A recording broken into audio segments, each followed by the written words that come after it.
Ces 4 dernières années m'ont coûté très cher, mentalement, physiquement et émotionnellement parlant. À mes 24 ans, j'ai acheté mes 2 premiers appartements sans réseau, sans expérience et avec très peu de connaissances. Par la suite, j'ai quitté mon confort, mon travail à Paris tout simplement pour aller partir travailler en Suisse. Il y a 2 ans de ça, j'ai raté l'achat de ma résidence principale à Annecy. J'ai également frôlé un burn-out avec mon travail en Suisse, là où ça a été très compliqué. Mais également, au-delà de ça, sur ces dernières années, j'ai perdu des amis et j'ai raté des événements familiaux qui m'étaient très importants. Et à l'inverse de tout ça, j'ai quand même gagné une chose qui m'était très importante, c'est tout simplement la sensation d'avoir vraiment avancé dans ma vie et dans mes projets. Pas de risque, pas d'histoire, c'est ce qu'on voit juste après l'intro. Ok, salut à toi, bienvenue dans cette nouvelle vidéo. Si tu ne me connais pas, je m'appelle Jules, j'ai 28 ans, je suis investisseur immobilier, ancien travailleur frontalier suisse. Je développe des projets, que ce soit en termes d'investissement ou de side business, et je te partage tout sur cette chaîne YouTube. Donc si ce n'est pas déjà fait, avant de commencer cette vidéo, je te laisse t'abonner et laisser un petit like pour soutenir la chaîne. Comme tu l'as compris dans cette intro, on va parler aujourd'hui de la peur de faire les choses, la peur de l'échec, la peur de se lancer, toutes les choses qui vont nous contraindre à avancer vers une vie qu'on a envie. Mais voilà, entre là où on est et là où on veut aller, il y a souvent cette peur qui nous empêche de faire cette passerelle. La peur, en fait, quand on y réfléchit, c'est pas spécialement un signal d'arrêt. On pense tous que voilà, dès qu'on a peur de quelque chose, on s'arrête. La peur, en fait, c'est juste un signal d'alarme. C'est notre cerveau qui se dit « Attention, il va se passer quelque chose ». Donc tous les voyants sont mis au rouge, on va dire. Et en fait, on va voir dans cette vidéo que la peur, c'est pas quelque chose de mauvais. C'est pas quelque chose qui, bien utilisé, nous freine. Au contraire, ça peut justement nous pousser et nous indiquer la bonne direction à prendre. Je pense que comme tout le monde, toi-même, tu as déjà eu des peurs. La peur, elle survient surtout et souvent quand on s'apprête à faire de nouvelles choses dans notre vie. Quand on s'apprête à, par exemple, investir pour la première fois, lancer un projet, aller parler à une nouvelle fille. Si tu es un homme et que tu as déjà parlé à une fille, tu la vois passer dans la rue, tu commences à y aller, et là tout de suite, ton cerveau se met en alerte, tu as la peur, t'as peur d'y aller, etc. Et de ce fait, justement, tu vas ou aller, on va dire, jusqu'au bout, franchir et passer au-delà de cette peur, aborder cette fille, avoir son numéro, la revoir, elle sera peut-être la femme de ta vie, on ne sait pas. Ou à l'inverse, la peur va te bloquer, te paralyser, et du coup, tu vas laisser passer cette personne, et l'avenir ne pourra pas te dire ce qui serait passé, mais voilà, tu auras raté quelque chose. Là, je te prends bêtement l'exemple justement d'aller parler à un ou une inconnue dans la rue, mais face à cette peur, il y a toujours 2 points qu'il faut retenir. La première chose, c'est que face à chaque peur, crainte, il y a toujours des solutions. Ta vie, tu as déjà eu des moments de doute, des moments de peur. Est-ce que, on va dire, aujourd'hui, ces moments-là, tu n'as pas réussi à les surpasser? Si. Pourquoi? Parce qu'il y a toujours des solutions. Cite-moi un problème que tu as eu dans ta vie où tu n'as pas trouvé une solution. Forcément, sur le moment, tu es un peu dans l'effet tunnel et tu dis « Ah merde, etc. Je suis au bout de ma vie, j'en peux plus, etc. Je suis mort, il n'y a pas de solution. » Mais au final, toi qui regardes cette vidéo, tu es encore là et je suis même convaincu à 99% que tu as réussi à régler ce problème. Donc déjà, face à chaque problème, il y a une solution. Et ça, souvent, quand on le comprend et qu'on l'entend, ça permet d'aller un petit peu plus loin. La deuxième chose que j'ai envie de te dire face à des peurs, face à des problèmes, c'est qu'est-ce qui peut t'arriver au pire des cas. Parce que bien souvent, et c'est même bien plus fort que nous, notre cerveau, j'ai envie de te dire, il s'imagine des montagnes de problèmes, il s'imagine toujours le pire. Alors oui, penser au pire, c'est bien, mais penser de manière, on va dire, rationnelle et relative par rapport au problème, et tout de suite, on se dit, ah ouais, en fait, le problème, au pire des cas, il n'est pas si ouf. Si je veux me lancer dans l'achat-revente, par exemple, sur Vinted, je me dis, vas-y, je vais acheter un ballot à un fournisseur, t'achètes le ballot 200 €, tu le reçois, tes pièces, c'est de la merde. Au pire des cas, qu'est-ce qui s'est passé? Tu as perdu 200 € et même sur les 200 €, je pense que tu vas pouvoir vendre au moins quelques pièces, tu auras perdu 100 €. Donc au pire, tu perds que 100 €. Et pourtant, il y a quand même des gens qui sont passionnés par la mode, passionnés par l'achat-revente de Vinted, qui ont regardé des centaines de vidéos YouTube, TikTok, qui ont pris des formations, etc. et qui ne se lancent pas. Et pourtant, au pire des cas, qu'est-ce qui peut leur arriver? Perdre une centaine d'euros, perdre un petit peu de temps. Et comme je le disais précédemment, sur chaque problème, il y a des solutions. Là, par exemple, la solution, ça pourrait tout simplement être de faire jouer son droit de rétractation. Il renvoie le ballot, il se fait rembourser, etc. Et donc là, on va en venir un petit peu sur mes histoires personnelles, chose que je dis rarement ou que je dis peu. Comme je te le disais, il y a 3 ans, je suis parti de Paris, donc j'avais mon CDI, mon appartement, ma petite vie, j'ai même quitté mon ex-copine quand je suis parti. Tout était confortable, mais je savais qu'autre part, donc en Suisse, je pouvais gagner 2 fois mon salaire. Et grâce à ce gain, je pouvais accélérer mes projets, que ce soit immobilier ou autre. La peur, est-ce qu'elle était présente? Oui, oui, bien sûr, j'avais peur. J'avais un CDI, j'avais mon appart, j'avais toute ma famille, etc. Et face à ça, j'avais rien, je connaissais personne. Je ne savais pas si j'allais trouver un travail, je ne savais pas si j'allais devoir rentrer au bout de 2 mois, 3 mois. Je ne savais pas si j'allais être en galère d'argent. Et ça a été dur, je te cache pas, tout s'est pas fait facilement. Ça m'a pris, on va dire, 6 mois à trouver mon premier travail. Au début, je faisais des allers-retours entre la France et la Suisse pour tout simplement avoir des jobs alimentaires pour me nourrir et me loger. J'ai eu plein de doutes, j'ai eu plein de difficultés. Et pourtant, au bout d'un moment, cette peur s'est transformée, on va dire, en réussite. J'ai réussi à signer un CDI à Genève, j'ai réussi à gagner 3600 € net par mois pendant plusieurs années, j'ai réussi à contracter grâce à cette nouvelle situation des crédits immobiliers que j'ai toujours aujourd'hui qui m'ont permis d'avancer dans ma vie. Et quand je regarde un petit peu en arrière, je me dis, est-ce qu'au final, j'ai pas bien fait de prendre le risque de franchir cette peur, d'aller, on va dire, un petit peu plus loin. Et si par exemple ce move de partir en Suisse, je ne l'avais pas fait, je pense que je me serais bouffé les doigts toute ma vie. J'aurais jamais deviné la suite de l'histoire, mais aujourd'hui je la connais parce que j'ai pris ce risque et je ne regrette pas du tout.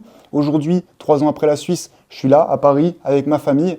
J'ai la liberté temporelle, la liberté financière. Je gagne bien plus que quand j'étais à Paris. Et tout ça, je ne l'aurais jamais eu si j'avais pas pris au début ce risque de me dire je quitte le confort pour l'inconfort. Et de toute façon, c'est souvent ça. Pour avoir quelque chose qu'on veut, on est toujours obligé de lâcher quelque chose qu'on a. Il se passe jamais rien dans ta zone de confort. Et ça, il faut que tu l'entendes et que tu le comprennes. J'ai enchaîné avec une autre histoire qui est l'achat de mes 2 premiers appartements que j'ai fait à 24 ans.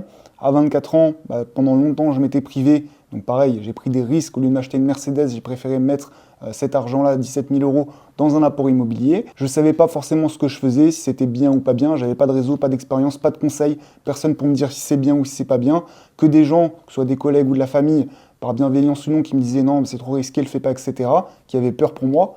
Au final, je l'ai fait. Cette opération s'est bien passée, les appartements, je les ai toujours. Et maintenant, tous les mois, mes locataires remboursent mon crédit, me dégagent un petit excédent et amortissent de la dette. Et donc, au final, tous les ans, j'amortis plus de 10 000 € sur mes crédits immobiliers. Et dans 17 ans, j'aurai 2 appartements entièrement payés par mes locataires qui assureront, par exemple, ma retraite. Et aujourd'hui, est-ce que ces investissements, je les referai? Non, pas du tout, parce qu'aujourd'hui, grâce aux expériences, aux compétences que j'ai pu acquérir avec le temps, ça a été un de mes pires, c'est d'ailleurs un de mes pires investissements au niveau rendement. Mais c'est pas grave.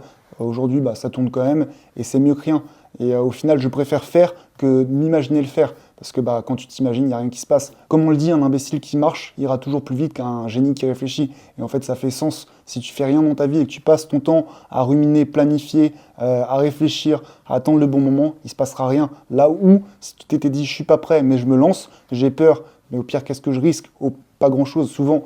Et au pire, est-ce qu'il n'y a pas des solutions? Si, il y a des solutions à chaque problème.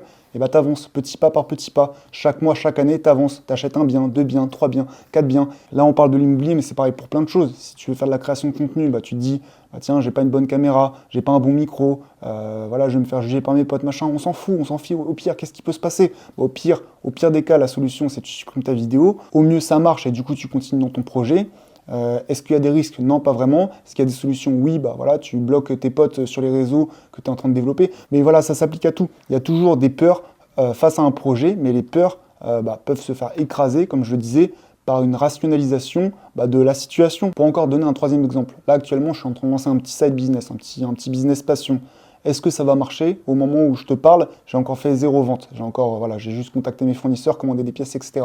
J'ai encore aucune certitude que ça va marcher. Mais qu'est-ce que je risque? À part un petit peu de temps, un petit peu d'argent, ça marche, tant mieux, je gagne de l'argent. Ça marche pas, c'est pas grave, j'aurais appris des choses. J'ai fait des formations sur ce domaine, donc j'aurais appris des choses. Et au pire des cas, ce que je te disais, je vais réparer, revendre ce que j'ai acheté à un prix inférieur que j'imaginais. Donc je vais perdre peut-être un petit peu d'argent, 50, 100, 200 € grand maximum.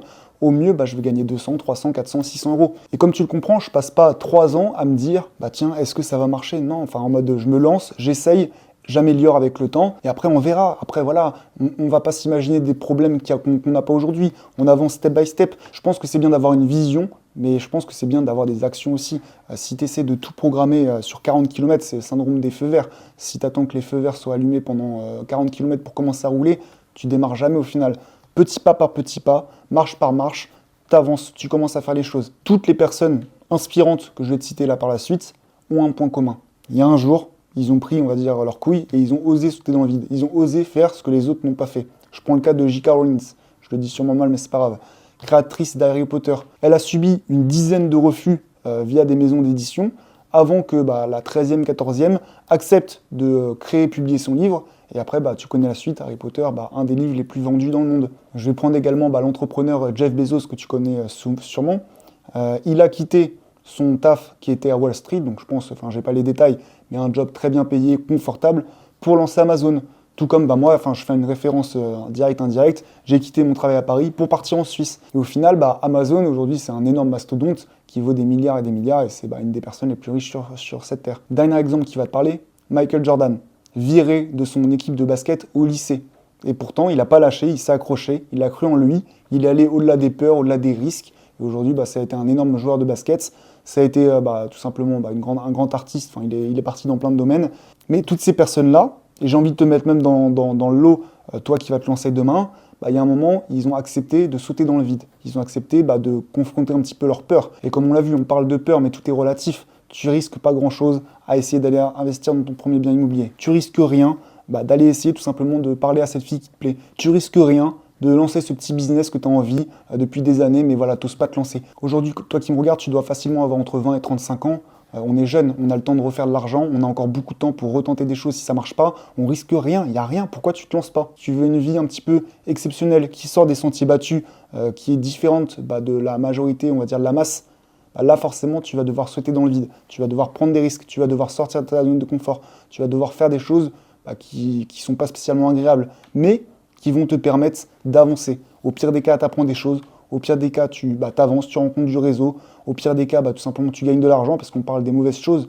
C'est notre cerveau qui est un peu bridé pour ça, toujours voir le négatif. Mais si ça marche. Si aujourd'hui, j'avais une boule de médium et que je te disais que le bien que tu as en tête, sur lequel tu hésites d'acheter, peut-être pas machin, c'était la meilleure opération de la ville. Est-ce que tu l'achèterais? Oui, forcément. Et puis maintenant, si je te disais que le business que tu as en tête depuis 2 ans, mais que tu n'as pas osé lancer, c'était le business qui te permettra de tout simplement quitter le salariat. Est-ce que tu le lancerais? Oui. Et si je te disais que la fille que tu vois tous les mercredis après-midi à 17 h au Starbucks, ça allait devenir la femme de ta vie avec des enfants, etc. Est-ce que tu irais lui parler? Naturellement, oui. Mais le problème, c'est que pour ça, il faut prendre des risques, il faut sauter le pas, il faut sauter dans le vide un petit peu. Pas de risque, pas d'histoire. C'était un petit peu l'idée de cette vidéo. Prends des risques mesurés. N'oublie pas qu'on est jeune, on a du temps, on a de l'énergie, on a de l'argent qu'on pourra refaire. Donc utilise ces ressources qu'on n'aura pas quand on aura 50 ans, 2 femmes, un enfant, 3 chats. Mais s'il te plaît, prends des risques et avance dans ta vie. En tout cas, si cette vidéo t'a plu, je te laisse me dire ton avis dans les commentaires. Je te laisse t'abonner pour suivre la suite des aventures et laisser un petit like pour soutenir la chaîne. C'était Jules, à très vite. Ciao.